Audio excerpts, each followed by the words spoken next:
ब्रह्मचारिणी। देखिए ब्रह्मचारिणी मैया का नाम है। स्त्री और पुरुष दोनों को ब्रह्मचर्य का पालन करना चाहिए।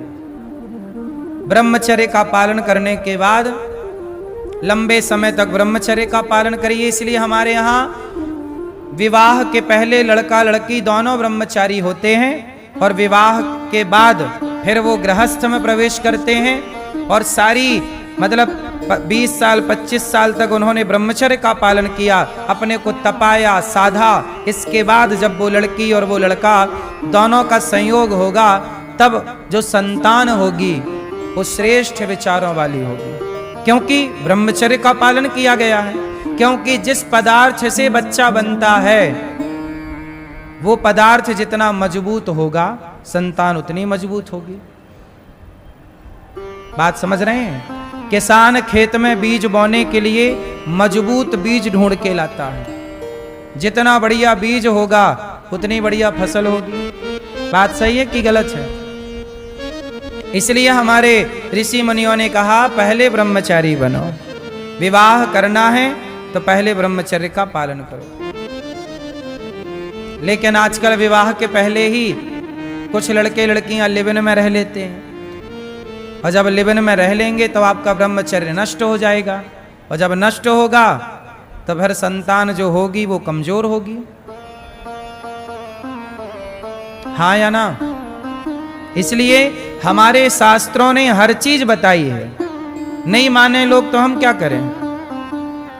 हर जगह शास्त्रों की, संतों की दृष्टि रही है कि समाज कैसे बनता है और समाज कैसे बिगड़ता है।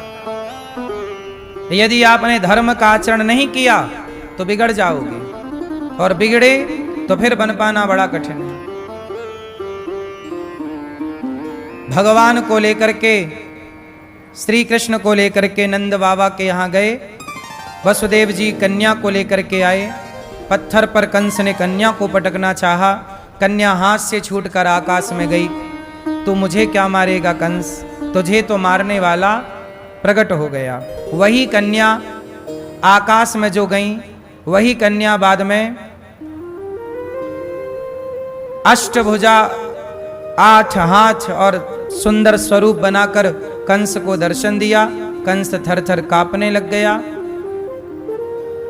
देवकी वसुदेव को कंस ने डर के कारण जेल से मुक्त किया, पर मंत्री संतरी ने फिर भड़का दिया, फिर जेल में बंद किया। वही कन्या विंध्यवासिनी मां के नाम से जानी गई।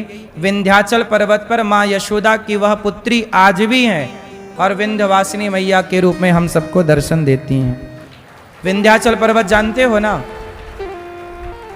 राष्ट्रगान में न विंध्य हिमाचल। तो आप सब विंध्यवासिनी मैया को यहीं से हम प्रणाम करें। आज वर्तमान में जो मिर्जापुर है, उत्तर प्रदेश, मध्य प्रदेश और मिर्जापुर मध्य प्रदेश से बॉर्डर लगती है, वहां से, वहां पर विंध्याचल पर्वत पर आज भी विंध्यवासिनी मैया का मंदिर है। मिर्जापुर, वर्तमान में मिर्जापुर कहते हैं। तो यशोदा माँ को पता लगा कि मेरे छोरा भयो है। अब तो यशोदा माँ गदगद है गई, नंद बाबा है गए गदगद, और खूब उत्सव मनाया गया, बधाई लुटाई गई। बच्चे का जब जन्म होता है तो बच्चे का नाल काटने, वो नरा होता ना, नरा, वो नरा काटने के लिए आज तो डॉक्टर लोग करते हैं। आज के 100 साल पहले ताई आया करती थी गांव में, और वो नरा काटा करती थी और बच्चे को वो नहलाया करती थी। बात सही है कि गलत है? और वो जो ताई हुआ करती थी वो दलित समाज से हुआ करती थी, वर्तमान में जिन्हें आज दलित कहा जाता है। अब बताइए, हमारे यहाँ जब तक कहते हैं वो ताई बच्चे को स्नान नहीं कराती तब तक बच्चा शुद्ध नहीं होता था। अब सोचिए कि जिन माँ के स्नान कराने से आप और हम शुद्ध भये, भला वो जाति, वो समाज अशुद्ध कैसे हो सकती है? वो अछूत कैसे हो सकते हैं? इसका मतलब हमारे यहाँ कोई भी समाज को कभी अछूत कहा ही नहीं गया। हमारे यहाँ कोई अछूत नहीं होता। कोई अछूत होता है। हमारे यहां सारे लोग मिलजुल के रहते हैं। ब्राह्मण, क्षत्रिय, वैश्य, शूद्र चारों भाई भाई हैं, मिलजुल के रहते हैं। जातवाद का जहर नेताओं ने फैलाया है, इसलिए हम सभी सनातनियों को मिलजुल के रहना चाहिए। किसी से भेदभाव नहीं करना चाहिए कि तुम्हारी जाति ये है, तुम छोटे हो कि तुम बड़े हो। कोई छोटा नहीं होता, कोई बड़ा नहीं होता। जो व्यक्ति जैसा काम करता है उसका काम डिसाइड करता है कि वो बड़ा है या छोटा है।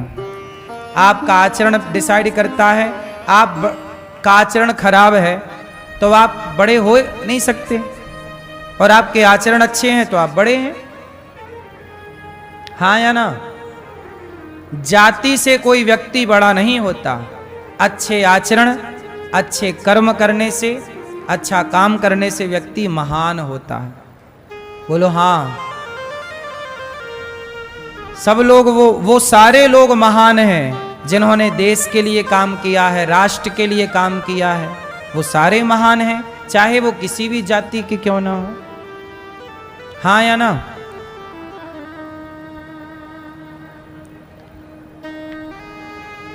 गोरा कुम्हार, हमारे यहां तो भक्तमाल में गोरा कुम्हार जाति के थे, पर वो इतने बड़े भक्त थे कि उनकी कथा सुनी जाती है। गोरा कुम्हार थे।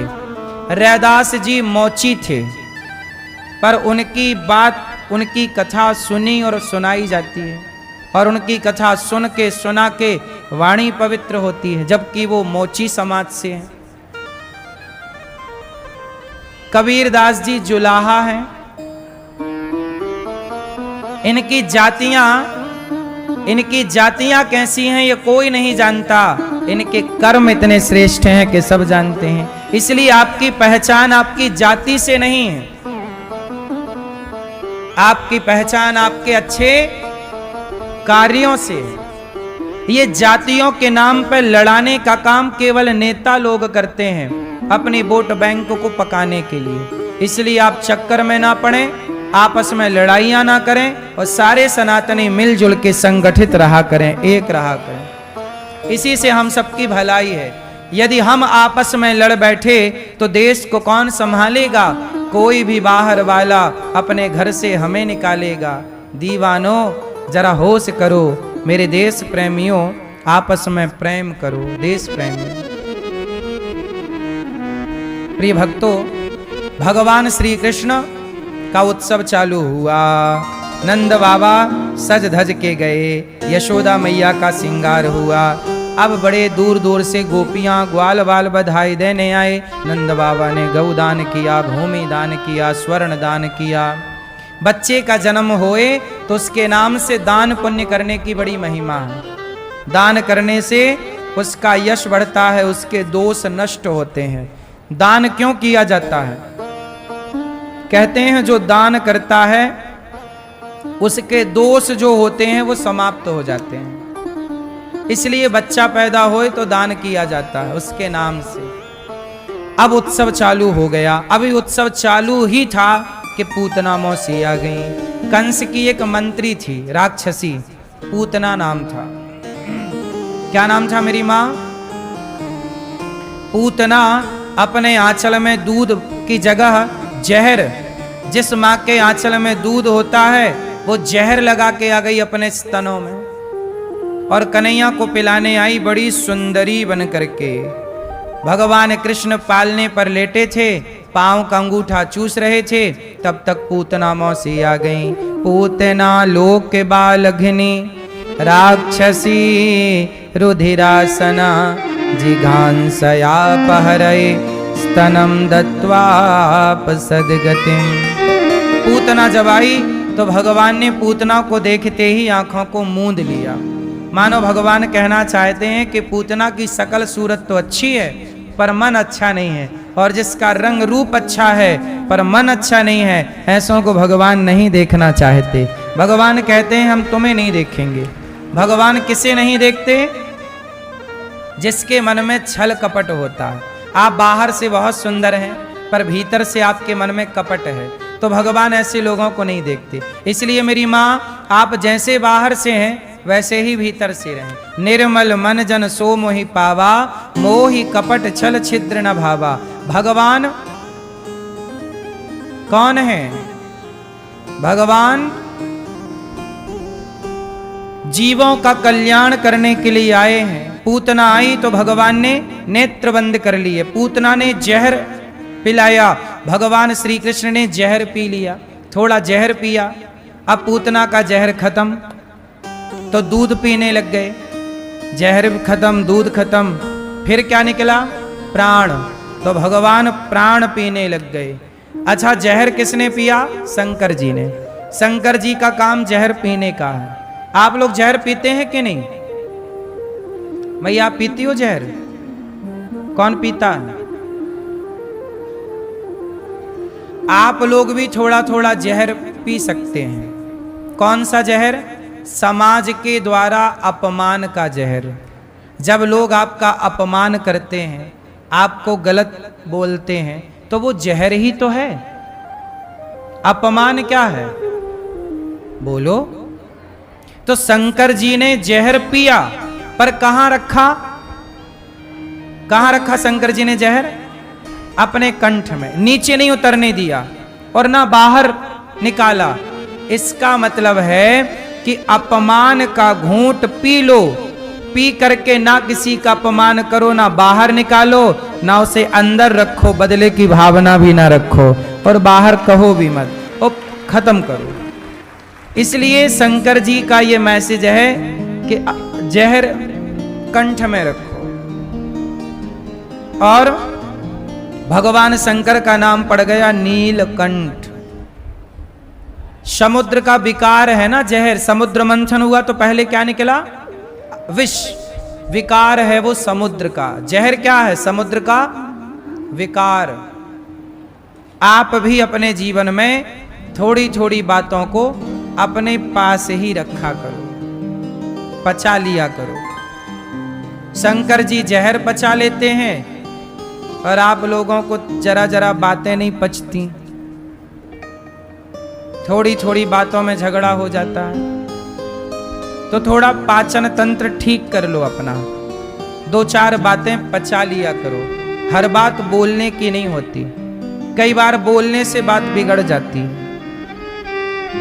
हाँ या ना?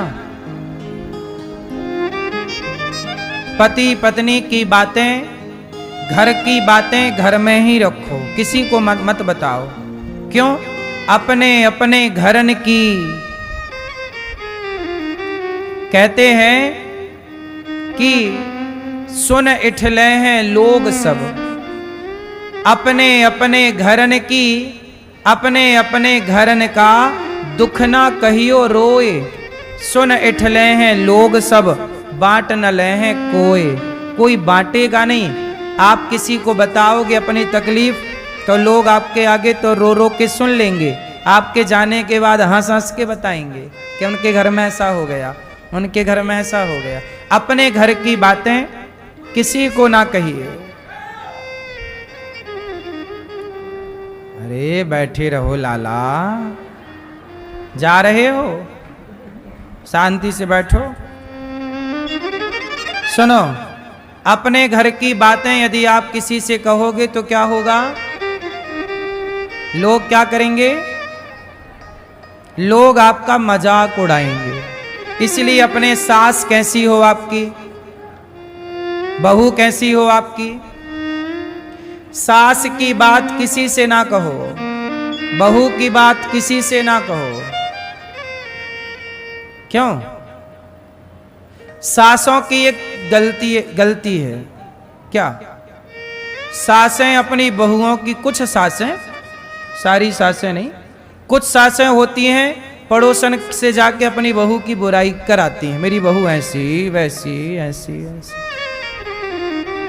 अब तुम्हारी बहू भले कैसी भी हो, पर रोटी तो वही देगी, पानी वही देगी।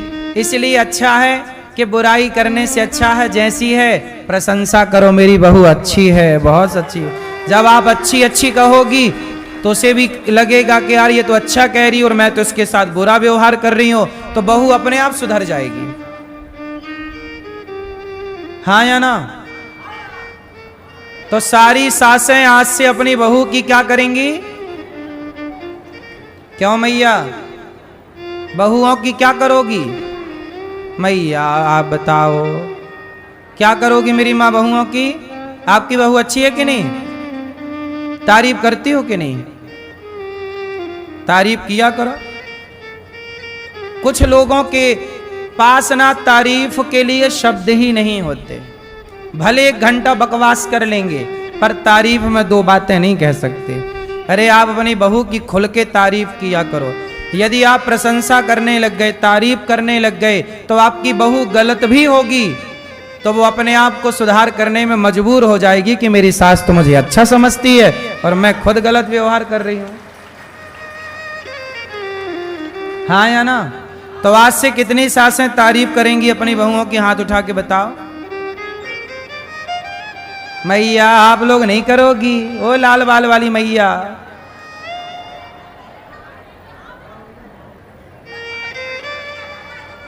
हैं? बहू अच्छी है? हाँ ऐसी कहा करो रोज। ए मैया तुम्हारी इस बहू कैसी है? ये मैया ये पलट पलट के देख रही, तुम्हारी नहीं है बहू? कैसी है? हमसे ना कहो अच्छी, सबसे कहा करो, पूरे परिवार से, गांव भर से, मेरी बहू बहुत अच्छी है, बहुत अच्छी है। कहोगी ना? पक्का वादा? खाओ मां कसम।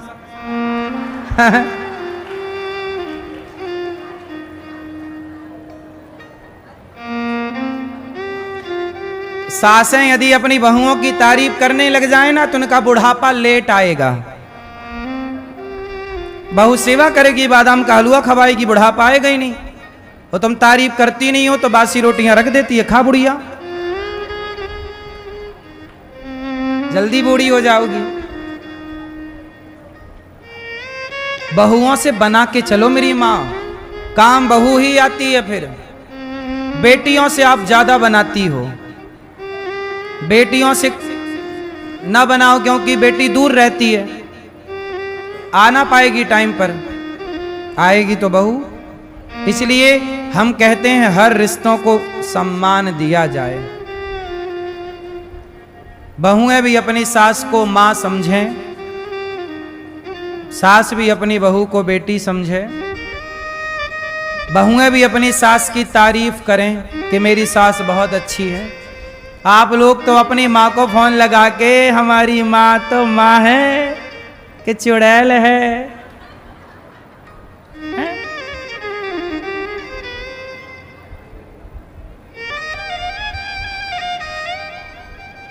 इसलिए मेरी माँ, बहुएं भी अपनी सास की क्या करें? आप अपनी माँ से फोन लगा के अपनी सास की बुराई करती हो। आप नहीं मतलब आपकी पड़ोसन। ये बात सही है ना? तुम्हें बड़ा पता है।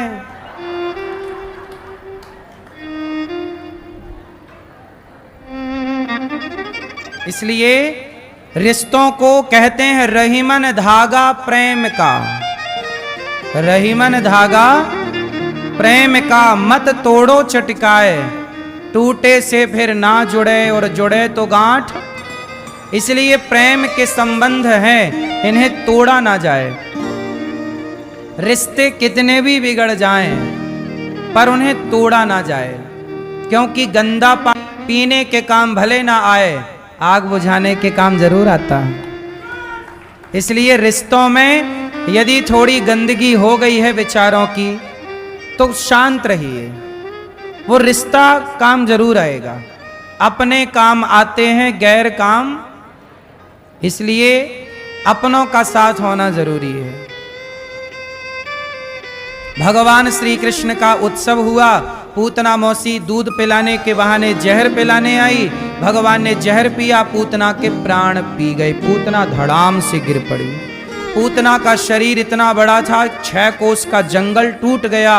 नंद बाबा कंस का कर चुकाने गए, लौटे तो पूतना का शरीर पाया।